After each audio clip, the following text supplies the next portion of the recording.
अस्सलाम वालेकुम नाजरीन। पाकिस्तान टेलीविजन न्यूज़ HD पर प्रोग्राम दुनिया के साथ मैं हूं आपकी मेज़बान आसमा इकबाल। आज भी प्रोग्राम में हम लेकर आए हैं दुनिया भर से बहुत सी अहम खबरें इस प्रोग्राम में शामिल करेंगे, आपसे शेयर करेंगे। लेकिन ऐसे कौन से मौज़ूआत हैं जिन पर आज हम आपसे बात करने वाले हैं, ये जानने के लिए एक नज़र डालेंगे टॉप स्टोरीज पर।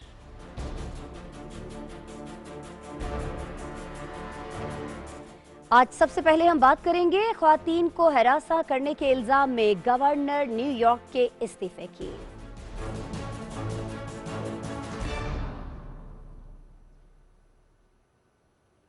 फिर बात होगी वजारत खारिजा पाकिस्तान की, जिसका कहना है कि पाकिस्तान पर इल्जाम तराशी से बाज रहें।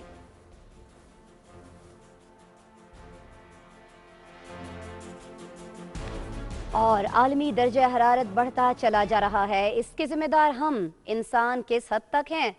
और साथ ही साथ बात होगी कि मिवाकी जंगल इसमें कितना अहम किरदार अदा कर सकते हैं कि दर्जा हरारत कम किया जा सके।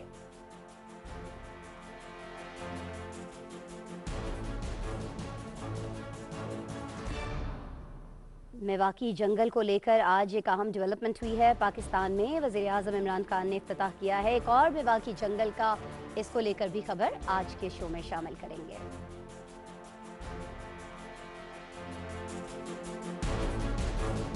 और जी मेडिकल साइंस में एक अहम डेवलपमेंट हुई है। रेशे के मरीज अब शिफा याब हो चुके हैं, हो सकेंगे। 2 इजादात हुई हैं। क्या इजादात हैं, कैसे इस बीमारी से लोग छुटकारा पा सकते हैं, आज के प्रोग्राम में आपको इस बारे में आगाही देंगे। दुनिया के हालात बदल रहे हैं और इन बदलते हालात में चीन और रूस की जंगी मशकें जारी हैं।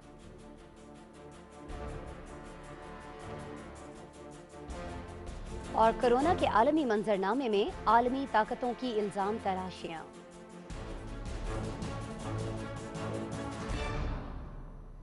खबर होगी अमेरिका से, जहां माशी बहाली जारी है और मुलाजमतों के मौके बढ़ते चले जा रहे हैं।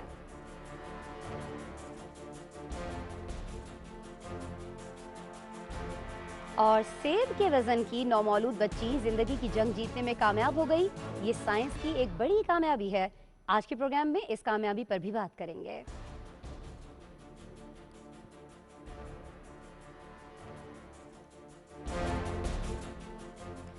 वेलकम बैक जी। कौन से मौज़ूआत हैं जिन पर हम बात करने वाले हैं, ये तो आप जान चुके हैं। लेकिन आज प्रोग्राम में जो सबसे बड़ी खबर है वो न्यूयॉर्क ही से है, जहां के गवर्नर को इस्तीफ़ा देना पड़ा है। इस्तीफ़ा क्यों देना पड़ा है, कुछ तो हमने आपको टॉप स्टोरीज में ही बता दिया और कुछ आपको अभी बताए देते हैं। मी टू मुहिम के बारे में तो आप सभी जानते हैं। मी टू मुहिम चला रही हैं ऐसी ख्वातीन जिन्हें कहीं ना कहीं ज़िंदगी के किसी न किसी शोबे में, किसी न किसी वक्त में हरासगी का सामना करना पड़ता है। और इस एक ऐसी ही खातून की जानिब से इल्ज़ाम लगाया गया था न्यूयॉर्क के गवर्नर पर। अब हम ये देख रहे हैं कि इनको इस्तीफ़ा देना पड़ा है। इनके खिलाफ इंक्वायरी चल रही है, लेकिन इनका मानना अब ये है कि क्योंकि वो ये चाहते हैं कि ये इंक्वायरी शफाफ होनी चाहिए, इस पर किसी किस्म का कोई दबाव नहीं होना चाहिए, इसलिए वो ये इस्तीफ़ा देना चाहते हैं। इन पर दबाव जो है, कानूनी दबाव, वो बहुत ज़्यादा बढ़ चुका था। एंड्रियो क्योमो इनका नाम है। इंक्वायरी इनके खिलाफ जारी है।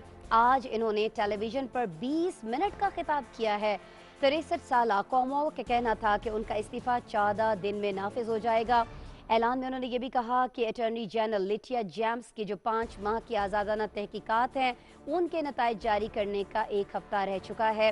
क्योमो ने यह भी कहा कि उन्होंने ये नतीजा अक्स किया, यानी उन्हें ये लगता था कि अगर वो अपने ओहदे पर फायज रहते हैं तो इल्ज़ामात से लड़ना रियासती हुकूमत को मफलूज कर देगा और टैक्स दहिंदगान को लाखों डॉलर्स का नुकसान उस वक्त होगा जब कोरोना वायरस वबाई मरज अब भी दुनिया में एक बड़ा ख़तरा है।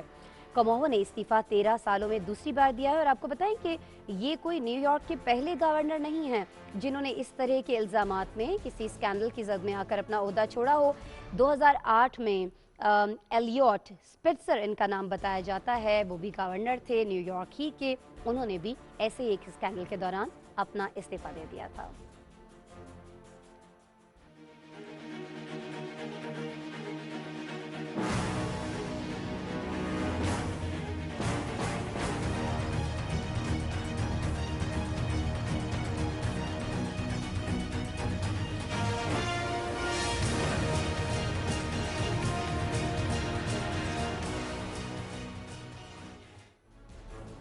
पाकिस्तान पर इल्ज़ाम तराशी से बाज रहा जाए, ये वाज़े पैगाम आज दे दिया गया है हमारे वज़ारत ख़ारिजा की जानिब से। ये बयान क्यों देना पड़ा है, कुछ इस पर आपसे बात कर लेते हैं। ऐसा इसलिए हुआ क्योंकि अफ़गानिस्तान में सूरत हाल जो है वो दिन ब दिन बिगड़ती चली जा रही है, लेकिन पाकिस्तान ने अपना बहुत भरपूर किरदार अदा किया कि अफ़गानिस्तान में अमन का क़याम जो है उसे मुमकिन बनाया जा सके। जो कुछ पाकिस्तान से बन पड़ा पाकिस्तान ने किया, और सिर्फ एफ़र्ट्स ही नहीं की गई, पाकिस्तान ने अपने 70,000 लोगों की जानें भी कुर्बान की हैं। लेकिन बजाय इसके कि पाकिस्तान की इन कुर्बानियों को सराहा जाता, इनका एतराफ़ किया जाता, हो ये रहा है कि बहुत सारी ताकतें, बहुत सारी क़ुव्वतें ऐसी हैं जो पाकिस्तान के ख़िलाफ़ सरगर्म अमल हैं। उन्होंने ये कोशिशें शुरू कर दी कि पाकिस्तान को मुर्दे इल्ज़ाम ठहराया जाए। पाकिस्तान ने बहुत सुना, बहुत सहा, लेकिन अब ये वाज़े कर दिया गया है कि मज़ीद इल्ज़ाम तराशी नहीं चलेगी। आज वज़ीर ख़ारिजा की जानिब से एक बयान सामने आया है। उन्होंने क्या कहा है, पहले आपको दिखाते हैं। On the 6th of August, last Friday, there was a Security Council briefing on the situation in Afghanistan. Today, the Prime Minister chaired a meeting to review the rapidly changing situation in Afghanistan.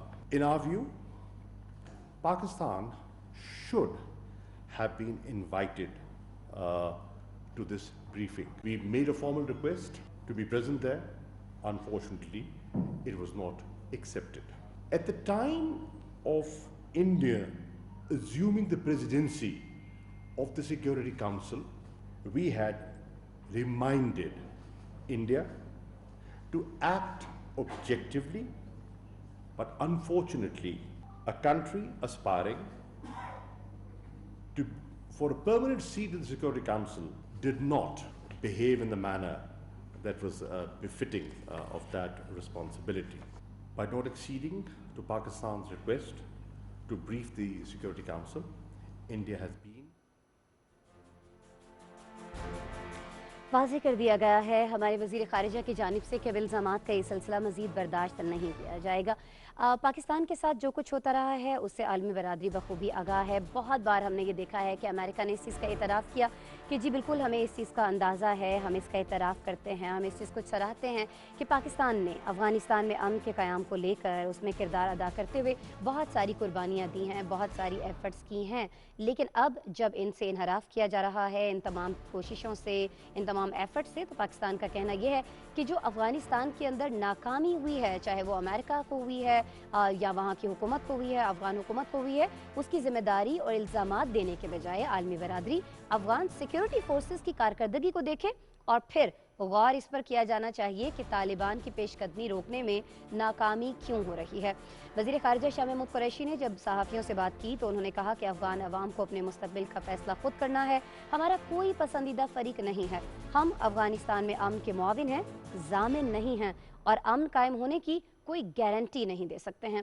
वज़ीर ख़ारिजा ने यह भी कहा कि सलामती council में भारत का रवैया मनफी रहा है और भारत आलमी इदारे के सदर की हैसियत से ज़िम्मेदारी निभाने में नाकाम हुआ। सलामती काउंसिल इजलास में शिरकत के लिए पाकिस्तान की दरख्वास्त को तस्लीम नहीं किया गया।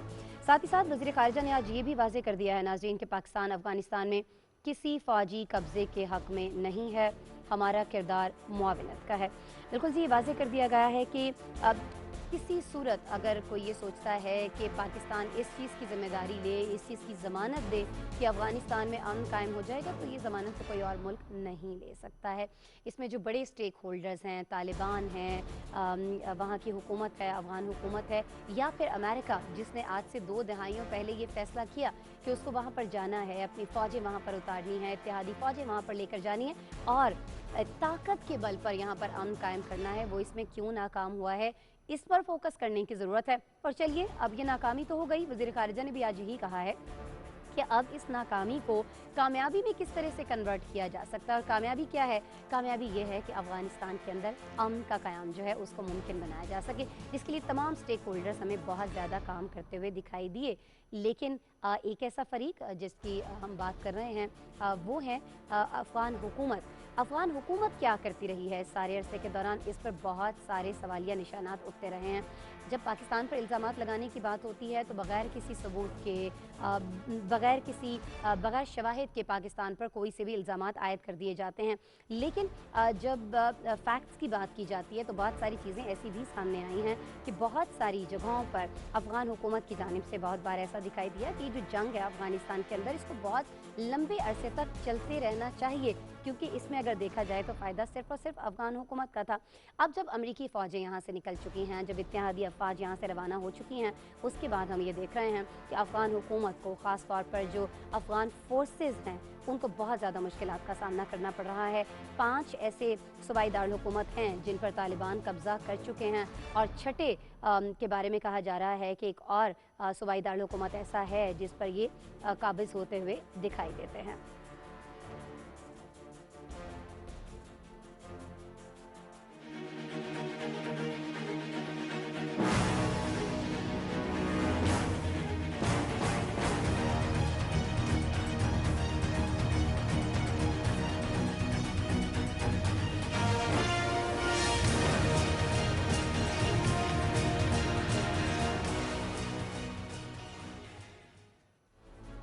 बिल्कुल जी, अब हम बात करने वाले हैं कुछ मौसमियाती तब्दीलियों के हवाले से। ये मौसमियाती तब्दीलियाँ कोई पॉजिटिव नहीं हैं, ये बहुत ही मनफ़ी हैं, मनफ़ी असरात मुरतब कर रही हैं हमारे इस कुर्राए अर्ज़ पर। कल भी प्रोग्राम में हमने इस बारे में बात की थी और आज भी हमें इस बारे में बात करनी है। आज हमें इस पर इसलिए बात करनी है क्योंकि अक़वाम मुत्तहिदा का जो बैनुल हुकूमती पैनल है, उसने अपनी एक हालिया रिपोर्ट जारी कर दी है, और इस रिपोर्ट में ख़बरदार किया गया है कि 2003 तक आलमी दर्जा हरारत में 1.5 सेंटीग्रेड का इजाफा हो चुका था। अब ये इजाफा जो है ये और बढ़ता चला जा रहा है। मौसमों के मिजाज जो हैं वो बदलते जा रहे हैं, माहौलियाती तब्दीलियाँ आ रही हैं, और आलमी दर्जा हरारत में इजाफा और इंसान का जो किरदार है वो ज़्यादा और वाज़े हो चुका है। बिल्कुल, जब ये बात की जाती है कि कुर्राए अर्ज़ में जो इतनी तब्दीलियाँ आ रही हैं, ये जो दर्जा हरारत बढ़ता चला जा रहा है, इसका ज़िम्मेदार कौन है?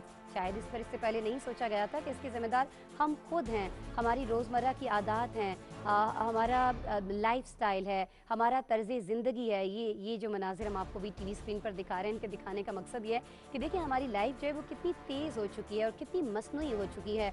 हमने जो कुदरती तरीके थे, जो हमारा एक वॉक करने का एक वो हुआ करता था, स्टाइल हुआ करता था, गाड़ियाँ हमारे पास कम हुआ करती थी, आमदोरफ्त के ज़राए जो हैं वो इतने ज़्यादा नहीं हुआ करते थे। लोग एक जगह से दूसरी जगह सफ़र करने के लिए बहुत बार जानवरों के ऊपर सवारी किया करते थे, पैदल चला करते थे। अब ये सारी चीज़ें तकरीबन मादूम होती हुई दिखाई देती हैं। अब हमने सहारा ले लिया है जदीद तरीन गाड़ियों का, बहुत सारी और चीज़ें जिनके अंदर ईंधन इस्तेमाल होता है, और आपको मालूम है कि जब ये ईंधन इस्तेमाल किया जाता है तो इसके हमारे फ़ज़ा पर, हमारे माहौल पर बहुत मनफी असरात भी मुरतब होते हैं।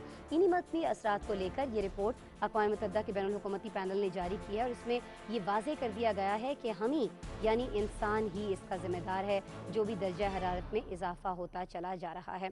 अच्छा जी, खुश्क साली के ख़तरात इससे बहुत ज़्यादा बढ़ चुके हैं। जब खुश्क साली होगी, खुराक की किल्लत होगी, खुराक की किल्लत होगी, गुर्बत में इजाफा होगा।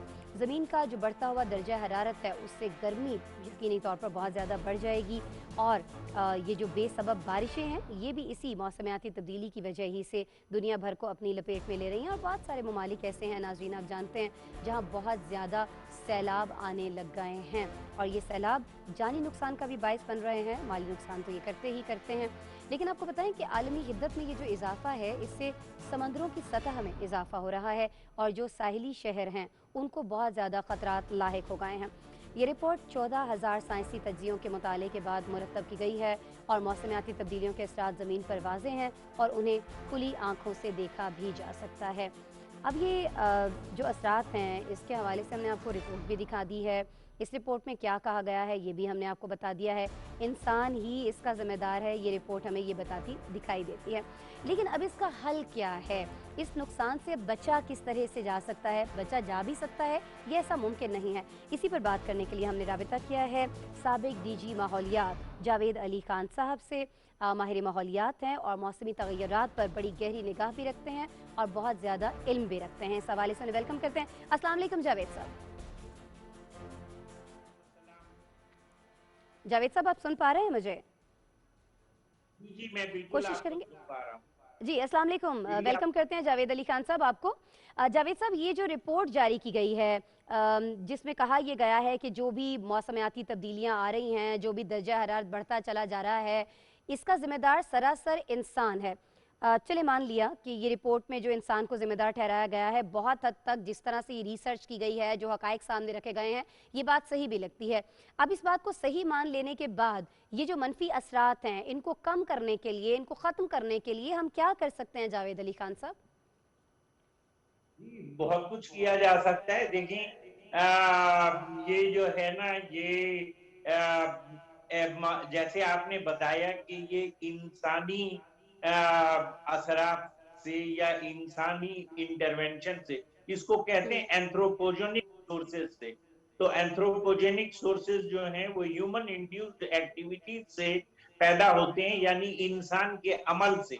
तो सबसे सही। पहले हम लोगों लाइफ स्टाइल को तब्दील करना पड़ेगा, अवेयरनेस और सेंसिटाइजेशन होना पड़ेगा, क्योंकि अगर हम ही जिम्मेदार हैं हिद्दत पैदा करने में, तो हम ही जो है ना उस मसले का हल भी है। क्योंकि अगर हम सही लाइफ स्टाइल को अडॉप्ट करेंगे और सही प्रोडक्ट को और सही जो तरीके हैं उनको अगर अपनाएंगे, तो डेफिनेटली ग्लोबल वार्मिंग कम जावेद हो साहब, अब सकती है। सही तरीके तो मुझे भी पता है, सही तरीके तो हमारे देखने वालों में से बहुत सारे लोगों को पता है। हमें गाड़ियों का इस्तेमाल कम से कम करना है, ईंधन का इस्तेमाल कम से कम करना है। अगर हम एक आम आदमी के लाइफस्टाइल की बात करें, मैं सनतों की या उस डिटेल में नहीं अभी जाना चाह रही हूँ, लेकिन सर मैं नहीं चाहती हूँ कि मैं बगैर अपनी गाड़ी के ऑफिस में आऊँ। मुझे अपनी गाड़ी में सस्ते से सस्ता ईंधन चाहिए। मुझे इस बात की क्यों परवाह होगी कि इससे मेरे माहौल पर असर पड़ रहा है? और बिलफर्ज अगर मुझे परवाह है भी, मैं कुछ करना भी चाहती हूँ, तो क्यों मैं अपनी गाड़ी ही छोड़ूं? कोई और तरीका है जावेद साहब? अब मैं कुछ दरख्त लगा दूं या कुछ और चीजें कर लूं, मैं अपनी गाड़ी भी चलाती रहूं, माहौल को भी बचा लूं, मुमकिन है जावेद साहब ये? देखिए, इसको कहते हैं सस्टेनेबल डेवलपमेंट। अब जो हम्म। कॉन्सेप्ट है दुनिया में सस्टेनेबल डेवलपमेंट का है, यानी बैलेंस्ड डेवलपमेंट। यानी हम्म। नेगेटिव आप वो तरीका अपनाएं जो कि अपनी हद से तजावुज ना कर जाए। तो हद से तजावुज, कुदरत में जैसे प्लांट है, ट्री है, ट्री के अंदर कार्बन डाइऑक्साइड एब्जॉर्ब करने की बड़ी पोटेंशियल है। तो सही। अगर हम हुकूमत ने 10 बिलियन सुनामी ट्री प्लांटेशन का जो प्रोजेक्ट बनाया है और जिस पर काम कर रहे हैं, तो आप ये समझें कि ये एक बहुत बड़ा एक मूवमेंट है टुवर्ड्स कंट्रोलिंग, मतलब कि कार्बन एमिशन को। इसी तरह अर्बन फॉरेस्ट्री है, अर्बन उसमें आप अच्छा आप एनर्जी प्रोडक्शन के लिए जो फ्यूल फॉसिल फ्यूल इस्तेमाल करते हैं, उसकी जगह हाइड्रो इस्तेमाल करें। 15% सिर्फ पाकिस्तान इस्तेमाल कर रहा है। पाकिस्तान में 40,000 मेगावाट प्रोड्यूस करने की हाइड्रो पावर की पोटेंशियल है, और सिर्फ 15% वो यूज कर रहा है। आपके पास इतने रिन्यूएबल एनर्जी सोर्सेज हैं, आप उसको सोलर एनर्जी को हार्नेस करें, विंड एनर्जी को हार्नेस करें, और ऑल्टरनेट एनर्जीज को के फ्यूल को हार्नेस करें। तो बे इंतहा तरीके हैं जिसके जरिए आप अपनी एफिशिएंसी बढ़ा लें, आपकी जो एनर्जी की वेस्टेज है उसको कम कर लें। तो इस तरह से जो है ना वो हम बहुत ही, और अभी तो पाकिस्तान, आप ये देखें कि सिर्फ 1% ऑफ ग्लोबल वार्मिंग कंट्रीब्यूट करता है, जबकि पाकिस्तान जो है दुनिया के 7वें सबसे ज्यादा वल्नरेबल कंट्रीज में शुमार होता है। हम्म। तो हम तो रहे हैं दुनिया की खराबी, लेकिन ये कि हमारी हुकूमत और हमारी मतलब पॉलिसियां जो हैं वो काफी ज्यादा गियर्ड हैं towards reduction of global warming and climate सही। Change mitigation. ये है। ठीक है जावेद अली खान साहब, क्या कुछ हो रहा है और क्या किया जा सकता है, इस पर आपने रोशनी डाली है। बहुत शुक्रिया सर आपके वक्त के लिए।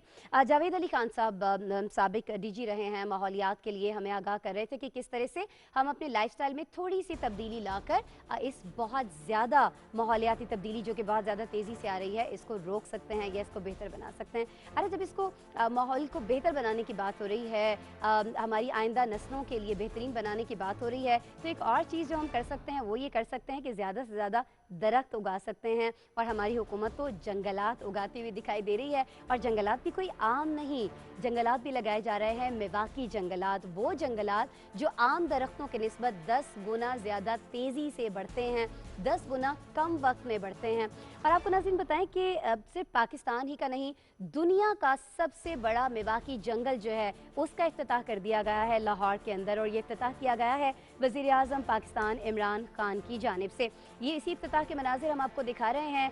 क्लीन एंड ग्रीन पाकिस्तान, ये है जी हमारी मंजिल। हमें आइंदा नस्लों के लिए बेहतर पाकिस्तान छोड़कर जाना है, और इसके लिए हमें 10 अरब दरख्त लगाना है, ये कहना है वज़ीर आज़म पाकिस्तान का। इसी विजन को लेकर वो आगे बढ़ रहे हैं, उनकी टीम काम कर रही है, और इसी के लिए हमने देखा कि आज ये जो दुनिया का सबसे बड़ा मिवाकी जंगल लगाया जा रहा है लाहौर के अंदर, वज़ीर आज़म इमरान खान इसके लिए पहुँचे, यहाँ पर उन्होंने इसका इफ्तिताह किया।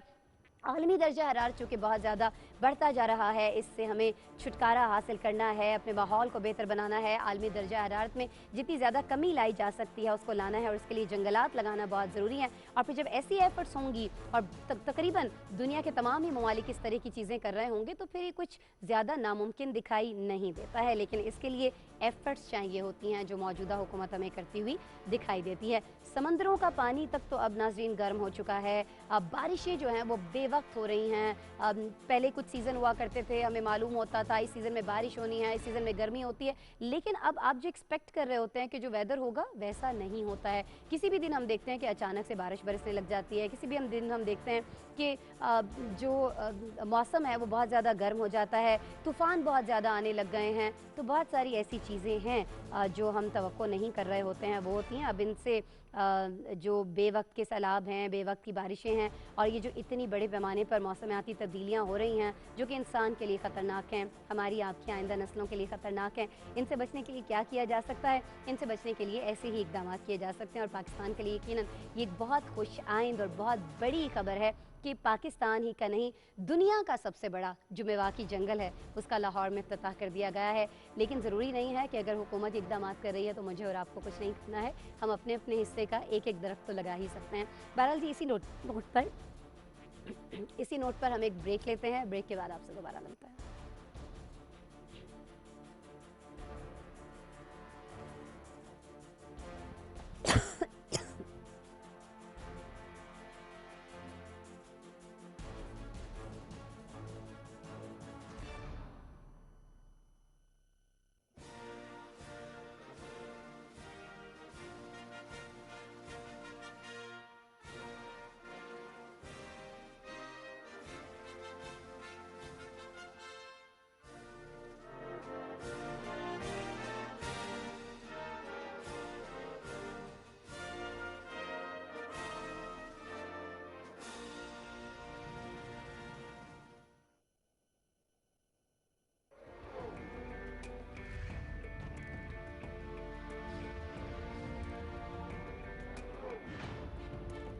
इंसाफ और मसावात मेरे रहनुमा उसूल है, और मुझे यकीन है कि आपकी हिमायत और ताउन से इन उसूलों पर अमल पैरा होकर हम पाकिस्तान को दुनिया की सबसे अजीम कौम बना सकते हैं।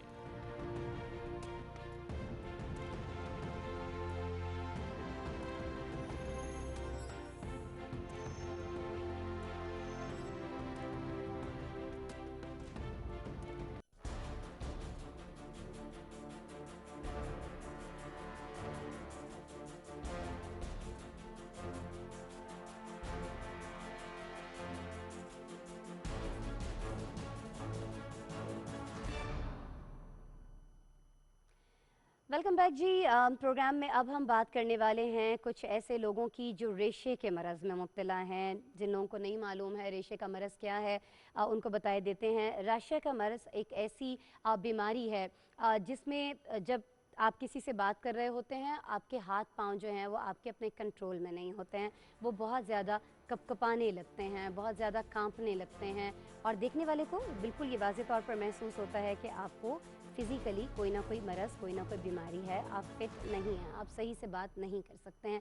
ऐसे लोगों को ज़िंदगी के बहुत सारे मामलात में बहुत सारी परेशानी का सामना रहता है, लेकिन अब रशिया को लेकर, इस मरज़ को लेकर 2 इजादात की गई हैं और ये इजादात हुई हैं ऑस्ट्रेलिया में, जहाँ तहकीकारों ने पार्किंसंस में मुब्तला मरीज़ों के इलाज को दरियाफ्त कर लिया है। यहाँ की नेशनल यूनिवर्सिटी के तिब्बी माहिरीन ने एक ऐसा हाइड्रोजेल तैयार किया है नाजरीन, जो इस बीमारी में मुब्तला अफराद के लिए खुशी की नवेद बन सकता है। रशिया में मुब्तला अफराद के हाथ कांपते हैं, वो कोई काम सर अंजाम देने से कासिर होते हैं और आपको बताएं कि ऑस्ट्रेलिया के तिब्बी माहिरीन का दावा ये है कि ये लोग जब अपने रोज़मर्रा के काम सर अंजाम दे रहे होंगे तो ना तो इनके हाथ कांपेंगे और ना ही इन्हें कोई भी काम सर अंजाम देने में किसी भी किस्म का कोई दिक्कत या परेशानी का सामना करना पड़ेगा, बल्कि बिल्कुल मामूल की ज़िंदगी जो है अपनी रूटीन की, वो बिल्कुल आम और भले चंगे लोगों की तरह, सेहतमंद लोगों की तरह गुजार सकेंगे। आपको ये भी बताएं कि ये भी कहा गया है माहिरीन की जानिब से कि ये जो हाइड्रोजेल बनाया गया है, ये जो मुख्तलिफ दिमागी अमराज हैं उनमें भी इस्तेमाल किया जा सकता है, उनमें भी ये बहुत बेहतरीन नताइज दे सकता है। अच्छा, जब हम बात करते हैं पार्किंसंस के मरीज़ों की, तो हम ये जानते हैं कि वो अपना जो बॉडी का तवाज़ुन है उसको बरकरार नहीं रख पाते हैं और होता सिर्फ यही नहीं है कि ये लोग बात करते हुए इनके हाथ कपकपाते हैं या इनके पाँव लड़खड़ाते हुए कपकपाते हुए दिखाई देते हैं, बल्कि अफसोस की बात यह है कि जो ऐसे मरीज़ों की उम्र बढ़ती चली जाती है, आखिर एक ऐसा वक्त आता है, सबके साथ ऐसा नहीं होता है लेकिन ज़्यादातर केसेस में ऐसा होता है कि इनकी जो सलाहियत है कोई भी काम करने की, वो एक वक्त में बिल्कुल ख़त्म हो जाती है। इनके हाथ पांव जो हैं वो बिल्कुल काम छोड़ देते हैं और ये लोग मुकम्मल तौर पर अपाहज हो जाते हैं। अगर ये हाइड्रोजेल जो है ये किसी को अपाहज होने से बचा सकती है या एक ऐसे शख्स को जो शर्मिंदगी का सामना करता है, क्योंकि हमारे माशरे में दीगर भी बहुत सारी जगहों पर ऐसा बिल्कुल नहीं होना चाहिए, किसी को भी किसी की बीमारी की वजह से मजाक का निशाना नहीं बनाया जाना चाहिए, लेकिन बदकिस्मती से ऐसा होता है। एक जहनी कैफियत में भी ये लोग मुब्तला हो जाते हैं। तो अगर ये हाइड्रोजेल अल्लाह करे कि जिस तरह से ये दावा किया गया है उसी तरह से काम करती है, ये लोग इस बीमारी से निकल आते हैं, अपनी रोज़मर्रा की ज़िंदगी नॉर्मल रूटीन जो है उसको बिल्कुल आम इंसानों की तरह गुजार सकते हैं, तो क्या ही बात है फिर। ये तो फिर यकीनन एक मेडिकल साइंस की एक बहुत बड़ी इजाद है। अच्छा जी, अब हमें जाना है जहाँ मेडिकल साइंस में, सेहत के मैदान में, तिब के मैदान में बहुत सारी चीज़ें की जा रही हैं, वहाँ एक ऐसा मैदान भी है जहाँ कुछ हो रहा हो या ना हो रहा हो, तैयारी पूरी रखी जाती है। मैं बात कर रही हूँ जंग के मैदान की। बहुत सारे ऐसे मैदान हैं जिनमें अभी भी हमें जंगें होती हुई दिखाई दे रही हैं। अभी कुछ देर पहले प्रोग्राम में हमने बात की है अफ़गानिस्तान को लेकर, कल भी हमने बात की थी इसराइल को लेकर, लेबनान को लेकर, लेकिन अब हम रुख करने वाले हैं जी चीन और रूस का। चीन और रूस की बात हम इसलिए करने वाले हैं क्योंकि ये लोग मुश्तरका जंगी मशक़ें करते हुए दिखाई देते हैं। मशक़ों का बाकायदा आगाज़ हो चुका है और कहा यह जा रहा है कि इनका मकसद कुछ और नहीं है, सिर्फ़ और सिर्फ ये है कि ये जो दोनों ममालिक हैं इनके दरमियान बाहमी ताउन को बढ़ाया जा सके और साथ ही साथ दोनों ममालिक की जो सिक्योरिटी है उसको मज़ीद मुस्तहकम बनाया जा सके, मज़ीद मजबूत किया जा सके। ये जो जंगी मशक़ें हैं नाज़रीन, ये 13 अगस्त तक जारी रहेंगी और इन मशक़ों में 10,000 से ज़्यादा जो फ़ौजी हैं दोनों ममालिक के, रूस के और चाइना के, वो हिस्सा ले रहे हैं। चीन और रूस की जो मशक़ें हो रही हैं, इसके बारे में ये भी कहा जा रहा है कि दिफा अपना ये दोनों ममालिक मजबूत बनाना चाहते हैं, लेकिन उससे हटकर इन दोनों ममालिक के दरमियान में जो बढ़ता हुआ एक ताउन है, जो कुर्बतें हैं बढ़ती हुई, इसको लेकर भी बहुत सारी जगहों पर डिस्कशन की जा रही है, बात की जा रही है। बहरहाल जी, इसी बारे में ये जो जंगी मशक़ें हो रही हैं इनके मकासद क्या हैं, कुछ तो हमने आपको बता दिए, कुछ और मकासद क्या हो सकते हैं और दोनों ममालिक इस बारे में क्या कैसे दिखाई देते हैं, इस पर हमने खुसूसी रिपोर्ट तैयार किया आपके लिए, आपको दिखाते हैं। चीन और रूस के माबैन मुश्तरका फौजी मशकें गुज़श्ता रोज से चीन के शुमाल मगरबी खुद मुख्तार खित्ते निंगशियाहुई में शुरू हो गई हैं। मुश्तरका फौजी मशकें पीपल्स लिबरेशन आर्मी के कंबाइंड आर्म्स टेक्निकल तरबियती मरकज में हो रही हैं। चीनी और रूसी हुकाम के मुताबिक इन मुश्तरका फौजी मशकों का मकसद दोनों ममालिक की अफवाज के दरमियान इंसदाद दहशतगर्दी की मुश्तरका कार्रवाइयों को मजीद बेहतर बनाना और आलमी और इलाकाई सलामती और इस्तेहकाम की मुश्तरका हिफाजत के लिए दोनों ममालिक के पुख्ता अज़्म और ताकत का मुजाहरा करना है। ये मुश्तरका फौजी मशकें 13 अगस्त को इख्तिताम पजीर होंगी। ऐसे वक्त में जब दुनिया के हालात बदल रहे हैं, रूस और चीन की ये मुश्तरका फौजी मशकें क्या असरात मुरतब करेंगी? बिल्कुल जी, बात यही की जा रही है कि ये मशकें तो हो रही हैं, लेकिन इनके असरात क्या होंगे। दुनिया भर में बहुत सारी जगहों पर यह बात की जाती है कि बहुत सारे ऐसे वसाइल जो इंसान की बेहतरी के लिए इस्तेमाल किए जाने चाहिए, वो इस्तेमाल किए जा रहे हैं। जंगी मशकों को लेकर, जंगी जो सामान है उसको इकट्ठा करने को लेकर बहुत ज़्यादा इस पर तनकीद भी की जाती है, लेकिन तमाम ममालिक इसको अपना राइट भी समझते हैं और यकीनी तौर पर है भी कि कम अज़ कम दिफाई क़ुव्वत जो है वो हासिल करना हर मुल्क का हक है। और इसी को लेकर अब हम ये देख रहे हैं कि ये मशकें जो हैं दोनों ममालिक के दरमियान जारी हैं।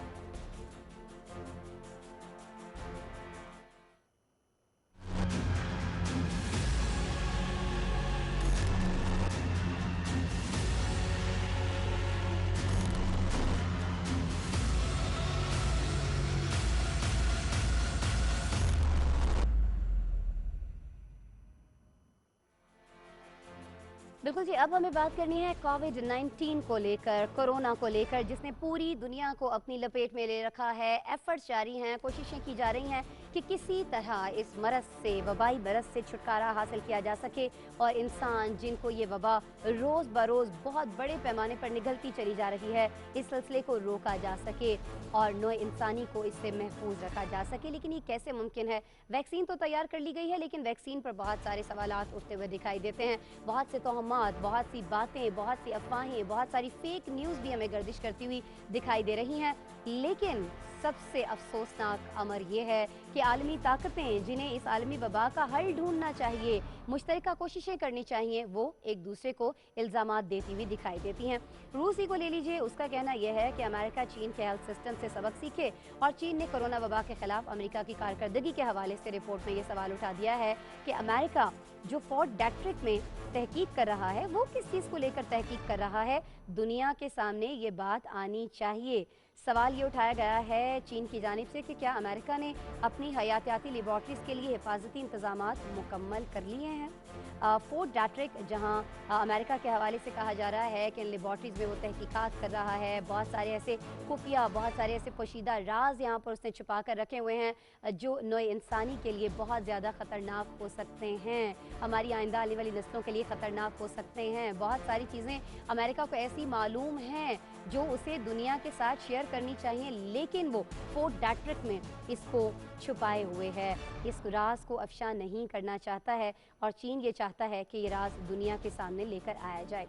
लेकिन बहरहाल जी, बहुत सारे मसाइल अपनी जगह पर हैं, लेकिन आलमी वबा को लेकर जब इस तरह की इल्ज़ाम तराशियों का सिलसिला शुरू हो जाएगा तो दिखाई ये देता है कि जो ज़्यादा फोकस होना चाहिए इस वबा से निमटने के लिए, उसमें कुछ ना कुछ कमी जो है वो आ सकती है और इससे मुतासिर कौन होगा, नुकसान किसका होगा? यकीनन इंसान ही का होगा, आम आदमी ही का होगा। अच्छा जी, रूस की जो बैनुल-अक़वामी उमूर की काउंसिल है, उसका कहना यह है कि ये जो इल्ज़ामात लगाए जा रहे हैं चीन की जानिब से अमेरिका पर या अमेरिका की जानिब से चीन पर, इससे कोई फ़ायदा नहीं होगा, बल्कि उनका कहना यह है कि अमेरिका को ये इल्ज़ामात का जो सिलसिला है इसको बंद कर देना चाहिए। क्या करना चाहिए अमेरिका को, ये भी उन्होंने मशवरा दे दिया है। कहना उनका यह है कि उनको चीन की हिकमत अमली से सीखना चाहिए, वो हिकमत अमली जिसको इख्तियार करते हुए उन्होंने अपने लोगों को कोविड-19 से महफूज बनाया है। अच्छा जी, रूसी काउंसिल की जानिब से ये भी कहा गया है कि जब ये वबा आई है ना, तो इसने अमरीकी सेहत के जो निज़ाम है उसका पर्दा चाक कर दिया है। ये भी बता दिया है कि यहाँ यानी अमरीका में जो रियासतें हैं उनके माबैन कोई ताउन नहीं पाया जाता है। जब ये वबा फूटी थी, लोग बुरी तरह से शिकार हो रहे थे, सैकड़ों की तादाद में रोज़ाना डेथ्स हो रही थी, उस वक्त ये देखा गया कि अमेरिका की जो रियासतें हैं उन्होंने ही एक दूसरे से कोई ताउन नहीं किया था। अच्छा जी, बहुत सारे ममालिक ऐसे हैं जो आपस में ताउन करना चाह रहे हैं, वसाइल उनके पास कम हैं, लेकिन अगर हम अमेरिका की बात करते हैं, चाइना की बात करते हैं, तो ये तो ऐसे ममालिक नहीं है जिनके पास वसाइल कम है। कमी किस चीज़ की है? कमी इस चीज़ की है जी कि इनके पास इत्तमाद की कमी है, एक दूसरे पर ट्रस्ट नहीं कर पा रहे हैं, एक दूसरे पर बस इल्ज़ामात लगाए जा रहे हैं। अगर इल्ज़ामात से हटकर कुछ इक़दामात पर ये दोनों तवज्जो दे दें तो ये दुनिया के लिए बहुत ज़्यादा बेहतर हो सकता है। चाइना की मिसाल सबके सामने है, अमेरिका को वाक़तन चाहिए कि जो मशवरा उसको दिया जा रहा है कि उसको चाइना से सीखना चाहिए, जिस तरह से उसने एफ़र्ट्स किए हैं, जिस तरह से उसने अपनी सेहत के निज़ाम को मज़ीद मजबूत बना लिया कोविड के आने के बाद और कोविड से निपटने के लिए इकदाम किए और बहुत हद तक इस पर काबू भी पा लिया। अमेरिका को भी ऐसा ही करना चाहिए। अच्छा जी, अमेरिका की बात हो रही है और बात ये हो रही है कि अमेरिका ने बहुत ज़्यादा नुकसान उठाया है, पूरी दुनिया ही ने मईशत को लेकर नुकसान उठाया कोविड की वजह से, लेकिन अमेरिका में हमने देखा कि बहुत बड़ी तादाद में, लाखों की तादाद में लोग जो हैं यहाँ पे बेरोज़गार हो गए थे, उनकी जॉब्स चली गई थी। बहुत सारे लोग ऐसे हैं जिनके बिजनेसेस थे, अपने ज़ाती कारोबार थे, वो तमाम बिजनेस उनके ठप होकर रह गए थे। क्यों? सिर्फ और सिर्फ कोविड की वजह से। लेकिन अब कुछ अच्छी खबर आ रही है अमेरिका की मईशत को लेकर। खबर हमारे पास यह है कि अमेरिका में मईशत जो है वो बहाल होने लग गई है और बहुत सारी मुलाजमतें जो हैं वो पैदा होने लग गई हैं, इनके मौक़े जो हैं वो बहुत बढ़ने लग गए हैं। इस बात में किस हद तक सच्चाई है या ये कह सकते हैं कि किस हद तक ये मुलाजमतों के मौक़े बढ़ गए हैं, इसी पे बात करेंगे। फैज़ रहमान साहब हमें ज्वाइन कर रहे हैं, तज्ज़ियाकार हैं वाशिंगटन डीसी में। उनसे बात करते हैं। अस्सलाम वालेकुम फैज़ रहमान साहब। फैज़ साहब, आप तक आवाज़ आ रही है मेरी? जी, मेरी आवाज़ सॉरी मैं म्यूट पर था। वालेकुम अस्सलाम, बहुत-बहुत शुक्रिया, थैंक यू। फैज़ साहब, आपका शुक्रिया, आप हमारे शो के लिए वक्त निकाल रहे हैं। फैज़ साहब, बहुत बड़ा नुकसान होता हुआ हमने देखा अमेरिका में, जो नुकसान कोविड ने वहाँ पर मचाया। उसके बाद बहुत सारे पोल भी, माजरत के साथ मैं ये कहना चाहूँगी कि अमेरिका के खुल गए कि वहाँ जो बड़े बड़े दावे किए जाते हैं कि जी बेहतरीन तिब्बी निज़ाम हमारे पास मौजूद है, वो भी पोल खुलते हुए हमने देखा। अगर कोई जी माशी बहरान आ भी जाता है तब भी हम अपने लोगों को बहुत ज़्यादा जॉब सिक्योरिटीज़ नहीं भी अगर दे सकते तो माली तौर पर मुस्तहकम रख सकते हैं। ये भी पोल उनका खुल गया कि ऐसा बिल्कुल भी नहीं है, लोगों को बहुत ज़्यादा मुश्किलात का सामना करना पड़ा। सर, ये फरमा दीजिएगा फैज़ रहमान साहब कि अब ये जो खबर आ रही है कि अमेरिका में मईशत बहाल होने लगी है, मुलाजमतों के मौक़े दोबारा से बढ़ने लगे हैं, आप तो चूँकि वहाँ पर मौजूद हैं, आप क्या सूरत हाल देख रहे हैं सर? बहुत-बहुत शुक्रिया अस्मा। देखिए, आपने बिल्कुल सही फरमाया कि जो नुकसान अमेरिका में हुआ है कोविड से, हुँ, तो इसमें बहुत सी इनकी जो निज़ाम की, यहाँ के निज़ाम की कमज़ोरियाँ हैं, वो सामने आई हैं। लेकिन हुँ, इसका अगर आप थोड़ा-सा हम लोग जब जायज़ा लेते हैं साइंटिफिकली, साइंसी बुनियादों पर, तो लगता ये है कि जो नुकसान हुआ है, उसकी बुनियाद ज़्यादातर सियासी फ़ैसले थे। आप हुँ, जानते हैं कि सर ट्रंप ने बहुत लेट इस पर एक्शन लिया और उन्होंने आखिरी वक्त तक रेजिस्ट किया वैक्सीनेशन के लिए और आखिरी वक्त तक वो ये कहते रहे कि चाइना को उन्होंने ब्लेम किया इस वायरस के लिए और कहा कि ऐसी कोई बड़ी बात नहीं है। तो ये एक बिल्कुल समझ में आने वाली बात है कि उस एडमिनिस्ट्रेशन के सियासी फैसलों की वजह से कोविड में बेइंतहा जाने गई हैं और अब तो एक इस्टेब्लिश्ड फैक्ट है, यहाँ पर खुद अब कहा जाता है कि बहुत से लोग गैर ज़रूरी तौर पर, ज़ाहिर है हमारा तो ईमान है कि जिसकी मौत आती है वो जाता है, लेकिन बहुत सी अमवात ऐसी थी जिनको प्रिवेंट किया जा सकता है जहाँ की जो एक साइंटिफिक सर्वेस की बुनियाद पर।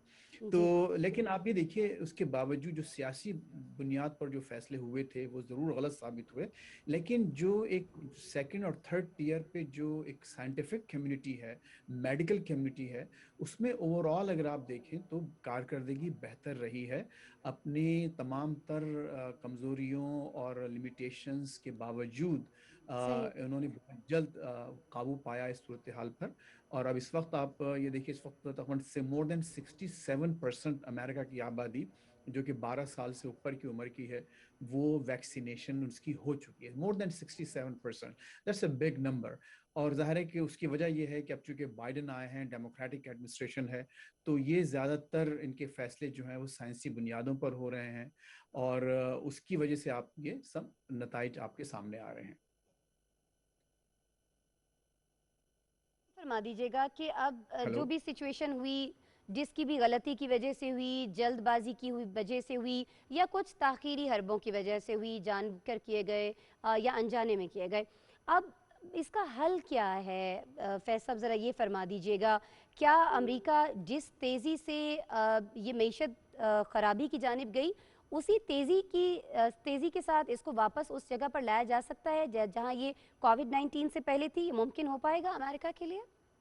हाँ, देखिए, अब इस वक्त तो इस जो इनकी इस क्वार्टर की जो जीडीपी ग्रोथ है वो 6.2, जो कि बहुत ही हुँ, मतलब बहुत अच्छी ग्रोथ है। और आइंदा क्वार्टर की लोग कह रहे हैं कि तकरीबन 9.2% ग्रोथ होगी जीडीपी में। तो चीज़ें वापस आ रही हैं। महंगाई में काफ़ी इजाफा हुआ है। लेकिन उसके लिए अगेन जैसे मैंने आपसे कहा था कि इन तमाम चीज़ों के लिए सियासी फैसले बहुत इंपॉर्टेंट होते हैं। बाइडेन एडमिनिस्ट्रेशन ने और उससे पहले खुद ट्रंप ने जो स्टिमुलस पैकेजेस वगैरह दिए थे, लोगों को चेक्स घर पे उनके भेजे गए, उनके बच्चों की इमदाद की गई। अच्छा, फिर आप ये देखिए इस वक्त जो मसला पेश आया था इस इकॉनमी को, वो ये कि लोग घर बैठे ज़्यादा पैसे बना रहे थे अनएम्प्लॉयमेंट इंश्योरेंस वगैरह लेके, बनिस्बत ये कि अगर वो जाके काम करें, क्योंकि उनको इतने ज़्यादा पैसे दिए गए। उसकी वजह से फिर आप यहाँ देखें कि इन्फ्लेशन आया है, गाड़ियों की हम्म। कीमतें तकरीबन 15 से 20% बढ़ गई हैं, घर लोगों के लिए बहुत कीमती हो गए। तो इकॉनमी वापस आएगी। उसकी वजह यह है कि यहाँ का जो इंफ्रास्ट्रक्चर है, जो बुनियादें बड़ी मजबूत हैं, और ये चीज़ें जो अप एंड डाउन आप देख रहे हैं, अगेन इसकी बुनियाद ज़ाहिर वक्ती है। और कोविड एक ऐसी चीज़ थी जिसको ज़ाहिर है कि पूरी दुनिया ने मुतासिर किया। हमारे ममालिक में, एशियाई ममालिक में भी इसका बहुत बुरा असर पड़ा। लेकिन अमेरिकन्स के साथ चूँकि एक तो ये कि एक इस वक्त मैं समझता हूँ कि इकनॉमिकली एक एडमिनिस्ट्रेशन की जो पॉलिसीज़ हैं वो बेहतर हैं, और उन बेहतर पॉलिसीज़ की वजह से असर पड़ रहा है। आज ही आपको शायद आपके नाजरीन को मालूम हो, यहाँ पर 1.2 ट्रिलियन डॉलर्स का एक इंफ्रास्ट्रक्चर पैकेज पास हुआ है। यानी इस वक्त इकॉनमी में तकरीबन समझिए कि आलमोस्ट $1.25 खरब मज़ीद शामिल किए जाएंगे, जो कि रोड, ब्रिजेस और जो बड़ी बड़ी बिल्डिंग्स वगैरह हैं, ऑफिशियल बिल्डिंग्स वगैरह, उन पर खर्च किए जाएंगे। तो ज़ाहिर है ये तमाम पैसा जो है अगेन आवाम की तरफ जाएगा, कॉन्ट्रैक्ट के ज़रिए, जॉब के ज़रिए। तो आइंदा आने वाले दिनों में सही। लोग यही समझ रहे हैं कि इकॉनमी बेहतर होगी। लेकिन इसकी रफ्तार जो इस वक्त आप देख रहे हैं, वो मैं समझता हूँ कि वो नहीं रहेगी, उसको मज़ीद इसमें कमी आएगी। सही। फैज़ रहमान साहब, आप बहुत पुरुमीद हैं। आपको लगता है कि इकॉनमी वापस उसी जगह पर चली जाएगी, लेकिन ज़ाहिर है इसमें थोड़ा वक्त तो लगेगा ही। बहरहाल बहुत शुक्रिया फैज़ रहमान साहब, आप हमारे साथ मौजूद थे, अपना तज्ज़िया शेयर कर रहे थे अमेरिका की इकॉनमी के हवाले से, और ख़ास तौर पर जो वहाँ पर जॉब्स के, जो मुलाजमतों के मौक़े हैं, उस हवाले से हम बात कर रहे थे। जो आपकी खुशाइंद बात यह है कि अब बहुत ज़्यादा बढ़ने लग गए हैं। दुआ हमारी यही है कि अल्लाह करे कि दुनिया में जहाँ जहाँ मईशतों को नुकसान पहुँचा है कोविड की वजह से, एक तो ये कि कोविड का जल्द से जल्द खात्मा हो, और दूसरा ये कि उससे जो होने वाले नुकसान हैं उन पर जल्द से जल्द काबू पाया जा सके। प्रोग्राम का बिल्कुल वक्त जो है वह इख्तिताम पजीर होने के करीब पहुँच गया है। हमने सोचा कि क्यों ना आपसे एक दिलचस्प खबर जो है वो शेयर की जाए। दिलचस्प भी है खबर और बहुत अच्छी भी है।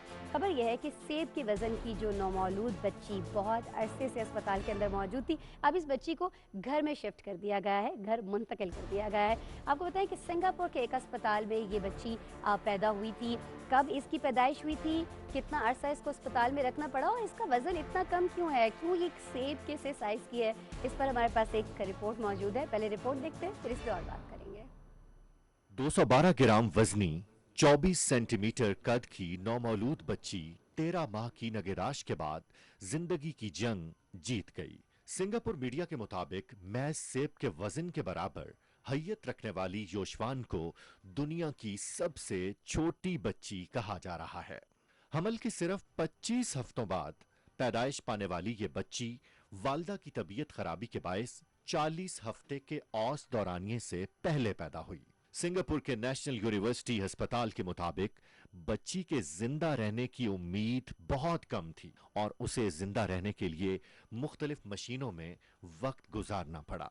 तिब्बी माहिरीन योशवान की सेहत की बहाली के लिए पुरुम्मीद रहे, जिसके बायस साइंसी जिद्दत की बदौलत उसे नई जिंदगी मिल गई और बच्ची के जिंदा बच जाने को बहरान में उम्मीद की किरण कहा जा रहा है। दिलचस्प बात यह है कि योशवान का इलाज क्राउडेड फंडिंग मुहिम के जरिए मुमकिन हुआ, जिसके लिए दुनिया भर से $2,70,000 के अतियात भेजे गए। नौमौलूद बच्चों के लिए साइंस की मदद से जिंदगी बचाने का एक कामयाब तजर्बा इससे कबल भी देखा गया। 2018 में अमेरिका में एक बच्ची पैदा हुई जिसका वजन 245 ग्राम था और ये बच्ची 5 माह इंतहाई नगेदाश्त में रहने के बाद रूबा सेहत हुई। साइंसी जिद्दत इंसानी फलाह के लिए उम्मीद की एक किरण बनकर सामने आ रही है, जिससे जिंदगियां बचाने का इम्कान मुस्तहकम हो रहा है। तिब के मैदान में बहुत हैरत अंगेज़ चीज़ें भी हो रही हैं, चाहे तिब के मैदान में कुछ हो रहा हो, खेल के मैदान में, या फिर सयाहत या सियासत के मैदान में खबर कोई भी हो, कहीं से भी हो, हमें इस प्रोग्राम में आपके लिए लेकर आनी है। इसी वादे के साथ आपसे इजाज़त चाहेंगे। कल रात ठीक 11 बजे फिर आपसे मुलाकात होगी। अपना बहुत सा ख्याल रखिएगा। अल्लाह निगहबान।